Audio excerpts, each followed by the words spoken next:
Vamos continuar, então, com o capítulo 1 do livro Marketing 4.0, do Kotler.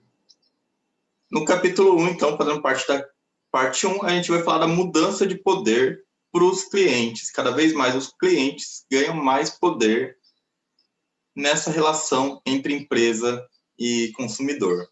Por quê? No Marketing 1.0, o foco era no produto, o cliente não podia nem escolher direito o que ele queria. A empresa produzia, existia pouca concorrência, então era praticamente um monopólio que ele vendia, o que ele produzia era vendido. Marketing 2.0, o consumidor já ganha mais força e, com isso, ele já ganha mais poder. Mas, ainda assim, a empresa vê o que o cliente quer e entrega para ele. Ainda não é uma coisa muito... Ela começa a ouvir o cliente, mas muito mais com uma percepção do que realmente querendo um contato maior com o consumidor. No Marketing 3.0, a gente entende as pessoas como seres humanos, então a coisa fica mais humana. E o Marketing 4.0, essa conectividade toda permite muito mais interação, muito mais conexão. A gente vai ver como que as organizações elas conseguem, de fato, conversar e se interagir muito mais, e muitas vezes os consumidores são os próprios produtores do produto. Isso é uma coisa muito interessante. Então, o Marketing 4.0, a gente tem que lembrar que o marketing tem os 4 Ps lá, os famosos e tal. O próprio produto é feito pelo consumidor. Muitas vezes a promoção é feita pelo consumidor. A praça, com a internet, cada computador é uma praça. Cada computador, cada celular virou um meio onde eu recebo propagandas de vários produtos. E o preço, muitas vezes também, ele consegue ser baixado com marketing digital, já que a gente consegue vender para muito mais gente, a gente consegue baixar o preço. O preço, muitas vezes, também, ele consegue ter uma flutuação maior com a internet, e a gente vai ver tudo isso acontecendo. Vamos começar, então, compartilhando a tela.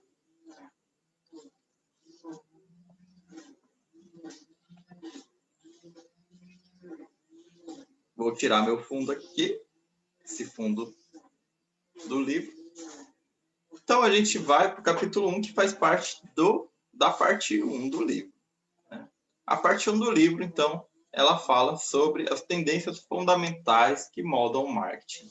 Quais são as tendências do mundo, as macro tendências que estão moldando uma nova forma de se fazer marketing? Então, a gente vai ver no capítulo 1 essas mudanças de poder para os consumidores conectados. E essa mudança de poder, então, vai de vertical, exclusivo e individual para um poder agora horizontal, inclusivo e social. A gente vai ver um pouco como funciona isso. Então, eles falam aqui que hoje a gente vive um mundo totalmente novo. A estrutura de poder está passando por mudanças drásticas. A internet, que trouxe conectividade e transparência às nossas vidas, tem sido em grande parte responsável por tudo isso. Então, a conectividade, a transparência que ela dá, ela traz essas mudanças. O poder econômico agora está disperso e mais abrangente.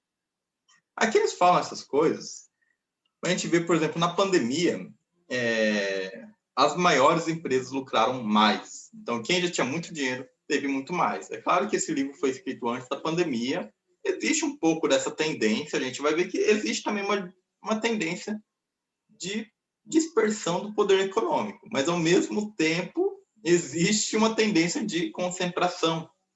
Por quê? Todo mundo comprando online, as empresas que já são mais fortes no online tiveram muito mais força. A Amazon cresceu demais, a iFood cresceu demais. Todas essas empresas que já eram fortes e já têm uma estrutura logística mais forte para atender, principalmente pela internet, conseguiram ganhar muito. Mas existe também esse ponto. As empresas são muito grandes, elas começam a ficar travadas, e a gente está num mundo volátil. Então, as grandes, muitas vezes, acabam comprando as pequenas, como ele estava falando aqui. Muitas vezes elas compram empresas pequenas, porque essas empresas menores elas são mais rápidas e conseguem ser mais inovadoras.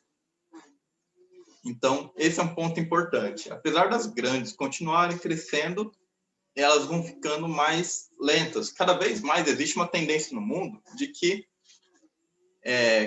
as empresas que eram grandes antigamente, hoje em dia não são mais.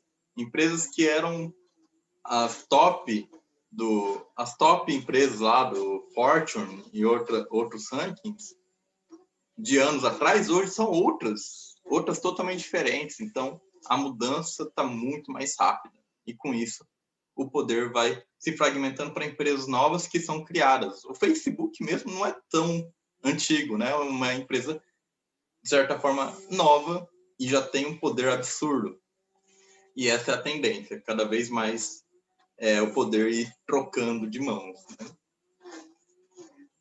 A estrutura de poder vertical tem sido diluída por uma força mais horizontal. Então, eles falam aqui, né? O maior país do mundo hoje é os Estados Unidos do Facebook, né? O Facebook tem muitas pessoas, talvez hoje, né? Esse livro foi escrito há um tempo atrás, imagino que hoje o Instagram já tenha mais gente. Então, assim, mais do que um país, né? As redes sociais são as grandes detentoras de pessoas. E realmente, né? As políticas do Facebook afetam tanta gente que talvez afetem mais do que as próprias políticas dos nossos países, né? Eles falam que vemos ainda como indivíduos agora recorrem ao Twitter para saber das últimas notícias, hoje agora o WhatsApp, né? Então, todo mundo fica sabendo as coisas pelo WhatsApp, ao invés, por exemplo, de jornal e coisas assim. Então, essa diluição do poder, que antes era vertical, um jornal te falava as notícias, agora as pessoas compartilham a notícia entre si de forma mais horizontal. Agora o poder não reside mais nos indivíduos, mas nos grupos sociais. Então, as pessoas têm os digitais influencers, tudo mais, mas o grupo, a força do grupo ainda é muito forte. Ainda não, né? Cada vez mais forte. Cada vez mais a gente se molda de acordo com as preferências do nosso grupo. A gente vê isso até um pouco na política. No Brasil tem essa política polarizada porque, de certa forma, as pessoas elas se associam ao grupo que elas pertencem. E daí, se a gente defende tal pessoa e ataca a outra, a gente vai defender tal pessoa e atacar a outra. E é assim que os grupos se formam no Brasil, né? Todos os lados defendem um, ataca a outro. E as comunidades de consumidores tornaram-se cada vez mais poderosas. Agora, elas são mais ruidosas, não têm medo de grandes empresas e marcas. Esse é um ponto importante. No Brasil, a gente tem tanto problema que eu acho que ainda assim não é tão forte, mas a gente já começa a ver esses protestos acontecendo, pessoas cancelando empresas, cancelando artistas. Então, existe um movimento, o consumidor tem mais força que antes. Antes, se ele não gostava, ele reclamava, mas geralmente não tinha tanto impacto. Hoje ele joga na internet e o impacto que ele tem nos grupos que ele coloca e tudo mais começa a ganhar mais força. Isso é muito importante também. As conversas espontâneas sobre as marcas possuem mais credibilidade do que as campanhas publicitárias voltadas para um público específico. Esse é outro ponto importante.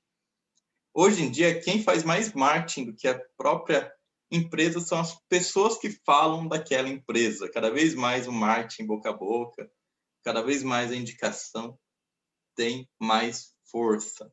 Então, assim, isso é uma dificuldade para o profissional de marketing, porque ele não tem controle. Antes ele fazia propaganda e jogava. Agora não, agora ele tem que fazer a pessoa divulgar ele para outras pessoas, falar bem da marca para outros, e assim vai.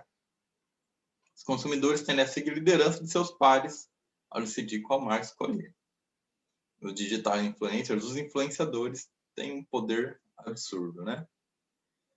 E a gente, então, vem para a primeira parte, né, do nosso capítulo, que é de exclusivo a inclusivo. A gente vai falar, então, da inclusão que começa a acontecer.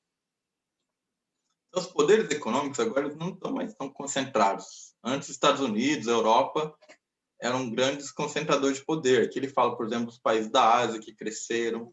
Os países como um todo começam a ter maior igualdade econômica. Não tanto, mas já começa a aumentar mais essa igualdade econômica. Então, a gente já vê aqui uma redução da verticalização para uma horizontalização do poder econômico entre os países. Em 2019, a China irá, eu não sei, tá? Não confirmei os dados, mas aqui ele fala que em 2019 existe uma projeção da China superar a União Europeia e Estados Unidos em gastos ligados à inovação. Então, a China gastando mais em inovação do que Estados Unidos e a União Europeia. E é um pouco isso que eles vão falando, né? Então, os países emergentes começam a investir mais em inovação e, com isso, ficarem mais rápidos, né? Terem mais empresas, startups e tudo mais. E a gente começa a ver isso acontecer, né? No Brasil, o movimento startup começa a aumentar e isso tudo começa a florescer. Inovações disruptivas nos diferentes setores de negócio levaram produtos mais baratos e simples aos pobres, antes considerados um não mercado. Então, a inclusão acontece muito também na questão econômica e social. As empresas conseguem inovar e criar produtos mais baratos e, com isso, entregar para essas pessoas. O próprio ensino à distância, os cursos, né, tudo, não só as faculdades em si, mas todos os cursos e vídeos que a gente tem na internet hoje, eles incluem as pessoas, né? As pessoas hoje em dia nem precisam pagar mais para ter um curso de Excel, para ter um curso, para ter vários conhecimentos, até mesmo marketing digital, você tem tanto curso hoje de graça, quase de graça, que as pessoas têm cada vez mais acesso aos produtos. Então, essas inovações, elas trazem essa inclusão e possibilitam mais pessoas que antes não tinham acesso nenhum a hoje ter acesso a esses produtos que antes eram só da elite. Também existe a questão da importação de ideias internacionais. As ideias, elas surgem em países e muitas vezes demoram para ser implementadas. Por exemplo, para implementar o Uber em um país, você tem que mapear toda a região, né, chamar motorista. Existe todo um trabalho que não é tão simples. E daí o que acontece? Os países, eles conseguem importar e replicar uma ideia de uma empresa forte no seu país. Então, muitos países começam a criar ideias parecidas, adaptando ao contexto regional, e com isso trazer inovações que demorariam mais para chegar ao país, né? Principalmente que países da África, países subdesenvolvidos, hoje em dia a gente chama de desenvolvimento, né? Países que teriam maior dificuldade, demoraria mais para chegar a isso, e eles chegam mais rápido com essa importação de ideias. Convergência de setores, isso é bem interessante, olha lá. Antigamente, as barreiras de setores eram mais fortes, hoje elas começam a ser derrubadas. A convergência e a integração de 2 ou mais setores da economia estão virando uma tendência.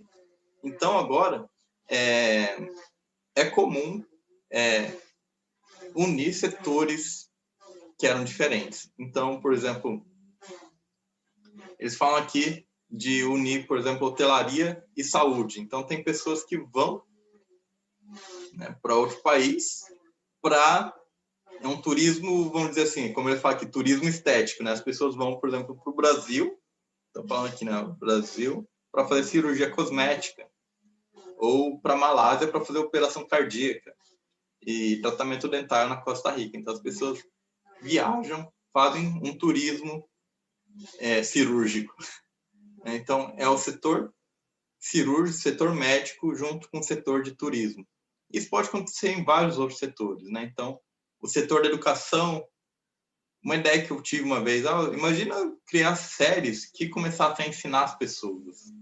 Né? Então, a gente junta um setor de educação com um setor de lazer. Né? Imagina uma série em que um administrador, ele vai resolvendo os problemas da empresa dele e vão comentando quais conceitos, o que estratégia que ele está usando de administração. De certa forma, criar um curso de administração em forma de série.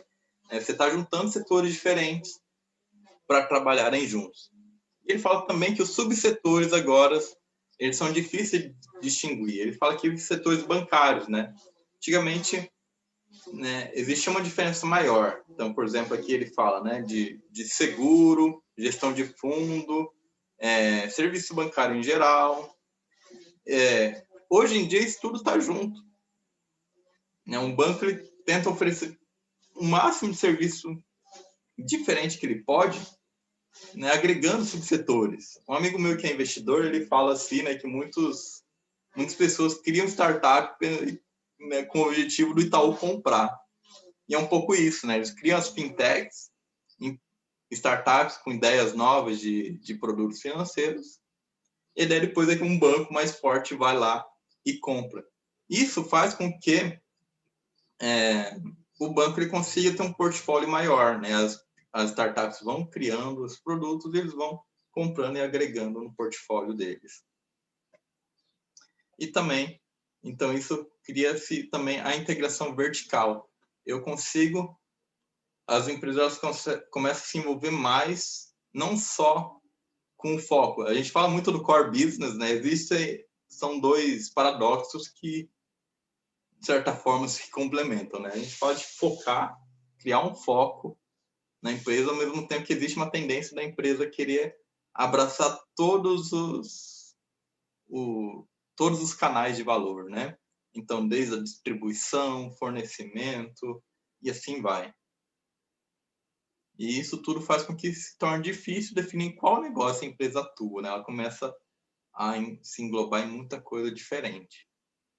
Geralmente dessa forma, né? Através de uma integração mesmo vertical, comprando outras empresas. Nem sempre é ela que está fazendo, né? Então, esse também é uma oportunidade, né? Você cria um negócio e depois uma maior compra teu produto e você vira milionário do nada, né? No nível micro, as pessoas também estão adotando mais inclusão social, né? Viver em harmonia com as diferenças. Existe também essa inclusão do diferente, inclusão de culturas que antes as pessoas eram mais resistentes. Como sempre, todo processo de mudança existe um processo para frente e um processo para trás, né? Então, existe pessoas que começam a aceitar mais a inclusão social e as outras pessoas mais conservadoras brigando. Então, essas brigas também são comuns em processo de mudança. Mas a gente começa a ver a inclusão acontecendo. E aqui vem também colaborações globais e inovações. Eles falam assim, na verdade, todas as mídias sociais com abordagem crowdsourcing são bons exemplos de inclusão social. Então, a gente começa a incluir até a sabedoria de outras pessoas.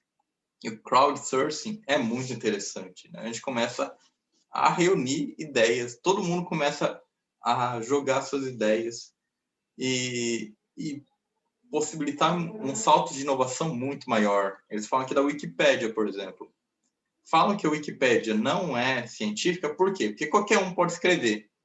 Você pode ser qualquer um lá, falar qualquer besteira e colocar na Wikipédia. É claro que, geralmente, com a sabedoria das multidões, outra pessoa vai ver que tem algo errado e vai corrigir. Mas não existe todo um processo burocrático e especializado para confirmar se as informações que estão lá são verdadeiras. Mas o interessante da Wikipédia é que você faz com que as pessoas, você possibilita as pessoas de escreverem e ir criando conteúdo. Então, antes a gente precisava de uma pessoa lá escrevendo e fazendo uma... Até esqueci o nome agora, lá, de uma Barça, né? Esqueci o nome. Mas uma pessoa só escrevendo sobre os assuntos. Agora todo mundo pode escrever e todo mundo pode compartilhar o seu conhecimento. Isso é muito interessante, né? E a gente vai ver como o crowdsourcing está envolvido em vários negócios diferentes. E daí ele fala aqui, né? Cidades inclusivas, empresas inclusivas. A gente começa a ter conceito de cidade inclusiva. Cada vez mais a gente fala de direito à cidade, de cidades realmente que incluam as pessoas. É uma tendência muito forte na arquitetura e urbanismo também. Eu conheço muitos arquitetos e urbanistas e a gente percebe como essa é uma tendência forte na área deles. E a inclusão social também tem ficado cada vez mais forte nas empresas, né? As empresas começam a trabalhar com comércio justo, diversidade no emprego, empoderamento das mulheres e outras questões, né? Então, as empresas também começam a trabalhar mais com inclusão social. A gente vem para o segundo tópico desse capítulo 1, que é de vertical a horizontal. Opa, não é isso não. Ou é? É sim, é de vertical a horizontal, né? A gente está falando então de exclusivo a inclusivo, agora de vertical a horizontal. Há espaço para todo mundo, né? As empresas menores, elas mais jovens e localmente estabelecidas, terão chance de competir com empresas maiores, mais antigas e globais. É um pouco o que eu falei, né? As empresas antigas, elas são mais lentas e as novas conseguem ser mais rápidas, inovarem mais e elas conseguem ter mais força para entrar no jogo. Antes, só a empresa grande tinha espaço, né? Você não conseguia competir com grande. Hoje em dia, através da inovação, você consegue derrubar uma empresa maior, que tem mais escala e consegue fazer um produto mais barato. Esse é um ponto interessante. Uma empresa pode ser mais competitiva se conseguir se conectar com a comunidade de consumidores e parceiros para cocriação e concorrentes para coopetição. Cocriação e competição, esses são dois pontos importantes. Isso também mostra a questão do horizontal. A empresa agora ela não é uma ilha. A empresa ela precisa de parceria, precisa de muita parceria. Quando a gente fala do Canvas, tem aquela parte aqui, né, na esquerda, não sei se é a esquerda onde vai sair no vídeo, tem uma parte, eu acho que vai ser aqui, esquerda, do Canvas, que é parcerias estratégicas. Parcerias estratégicas é fundamental.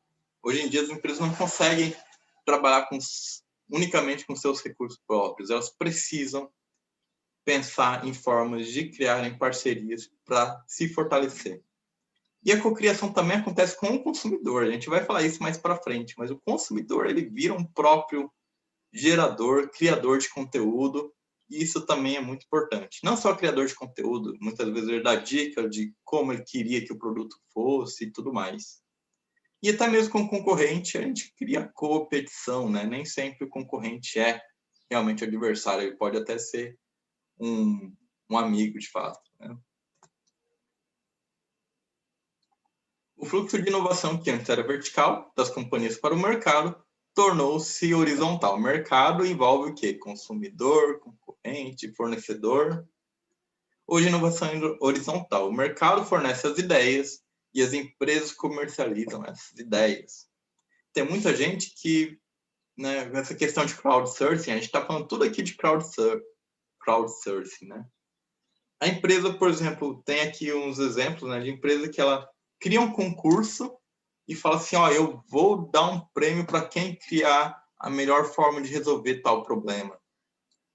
E daí as pessoas começam a competir e criarem ideias para resolver tal problema. Depois a empresa compra aquela solução, né? Muitas vezes o prêmio é a solução, né? Que o prêmio é a compra da solução da pessoa. Então, o mercado ele vai gerando ideias e as empresas só vão comprando. Elas começam a fazer um pouco disso, que é que eles chamam, né? Antes a gente falava muito do P&D, né? Pesquisa e desenvolvimento. Daí fala da empresa P&G, Procter & Gamble, que ela criou o conexão e desenvolvimento. Então, ela se conecta com muitas pessoas e vão desenvolvendo produtos novos. Isso é muito interessante.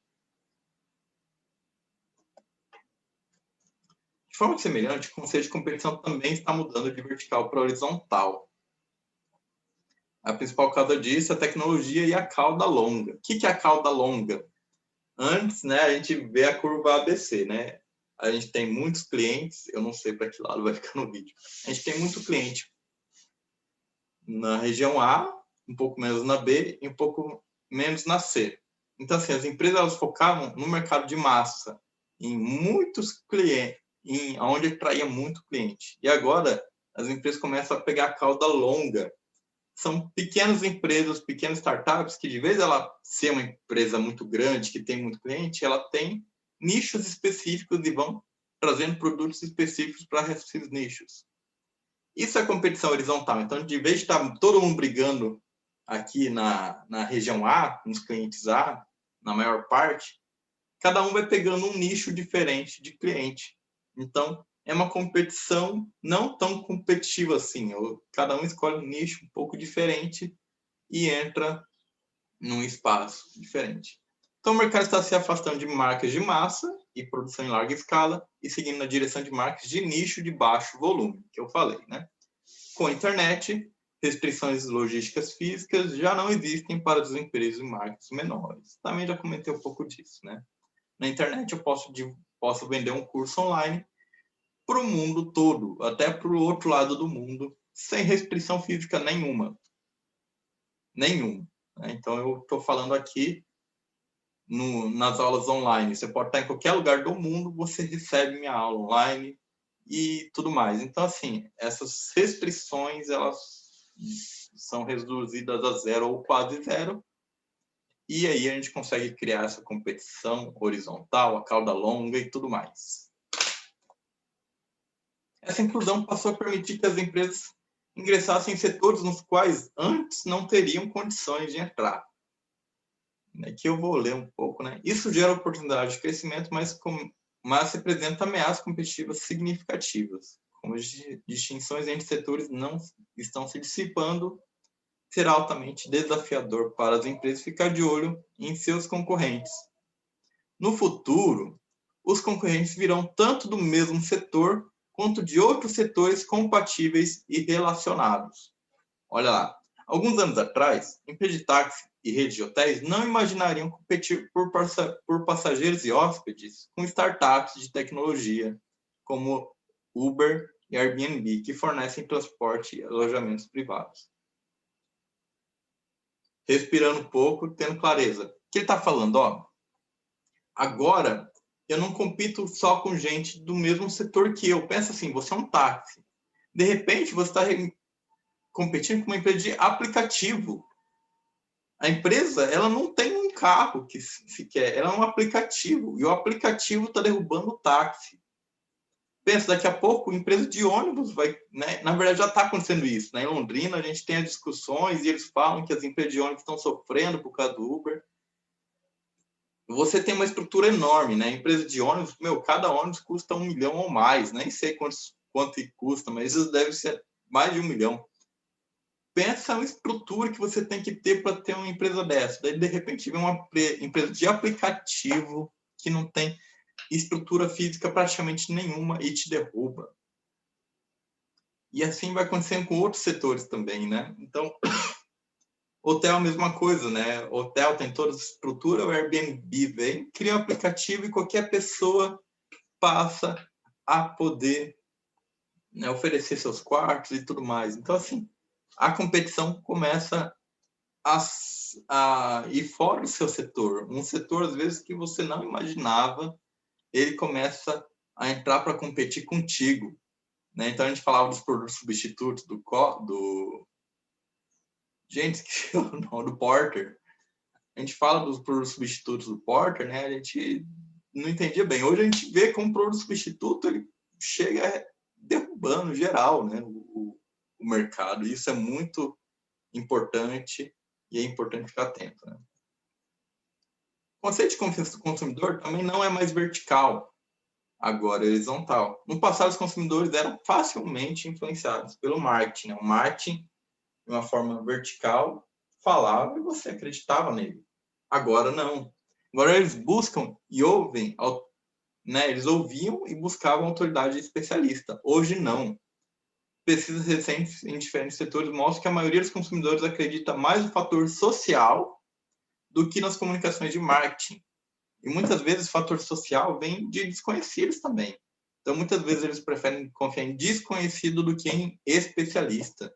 Ela prefere ver uma avaliação de alguém que ela não conhece. Ah, eu gostei do produto, foi bom, do que especialista falando, não, né, 9 cada 10 dentistas recomendam tal coisa.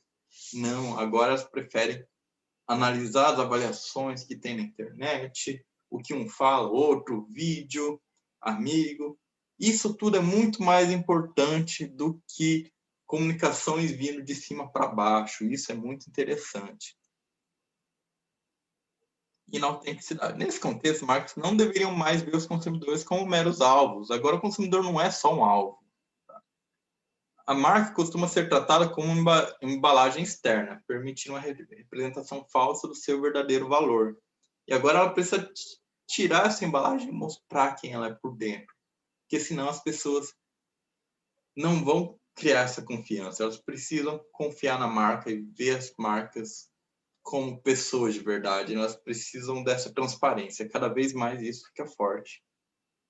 E daí ele fala que essa embalagem falsa não vai ser mais eficaz, né? Porque com a ajuda das suas comunidades, os consumidores se defendem das marcas ruins das quais são alvos. Então, cada vez é mais difícil manter uma aparência mentirosa. Esse é um ponto. Relacionamento entre marcas e consumidores não deveria mais ser vertical e sim horizontal. Os consumidores deveriam ser considerados colegas e amigos de marca. Muito importante, né? A gente está falando muito de relacionamento e é o ponto, se duvidar, o chave, tá? Você, para conseguir cliente no marketing digital, provavelmente vai ter que transformar seu cliente em amigo. Agora, não é só uma marca, né, que fala tal coisa, não, cada vez mais o relacionamento, a amizade com a marca vai ser essencial e estratégica. E a gente vem para o terceiro e último tópico do capítulo, que é de individual a social. O que é isso? Antes, os consumidores, eles se importavam um pouco com a opinião dos outros. Não que pouco, mas assim, hoje em dia, cada vez mais se importa mais com a opinião dos outros. Como a gente falou ali, né? A gente ouve a avaliação, vai pesquisar a avaliação dos outros, o que um acha, procurar recomendação. E juntos, os consumidores pintam o próprio quadro de empresas e marcas, que muitas vezes é bem diferente da imagem que as empresas e marcas pretendem projetar. Então, as pessoas começam a conversar e indicar, falar qual marca elas gostam mais, qual gostam menos, e isso vai criando a marca da imagem de verdade, da marca de verdade. Ou seja, antes a empresa ela conseguia realmente criar sua imagem. Eu sou assim. Ela tenta se mostrar de um jeito. Mas na prática ela não era daquele jeito. Agora não. Cada vez mais as pessoas começam a perceber de verdade como que elas são. Ou pelo menos pode até não ser o que é de verdade, mas o grupo influencia e faz com que a marca tenha aquela imagem. Então, assim, a marca ela não tem que cuidar só da divulgação, só da propaganda, né? Cada vez mais a marca tem que ser consistente em todos os pontos. Todo serviço, entrega, atendimento, tudo que ela faz tem que ter consistência, senão as pessoas começam a ver que a marca não é aquilo que ela diz que é. De novo, sabedoria das multidões, tá? Crowdsourcing, sabedoria das condições, a mesma coisa. Na verdade, a maioria das decisões de compra pessoais serão essencialmente decisões sociais. Sociais, no caso aqui, de grupo, tá? Os consumidores comunicam-se entre si e conversam sobre marcas e empresas. E aqui ele dá um exemplo. A Sephora, a marca de produtos de beleza, vem explorando comunidades como uma nova forma de ativos de mídia. Ela cria lá uma comunidade no Facebook, e daí a empresa desenvolveu essa comunidade de mídia social, na qual todo o conteúdo gerado por esta é incorporado à plataforma Beauty Talk, que deve ser meio que um podcast da empresa, né?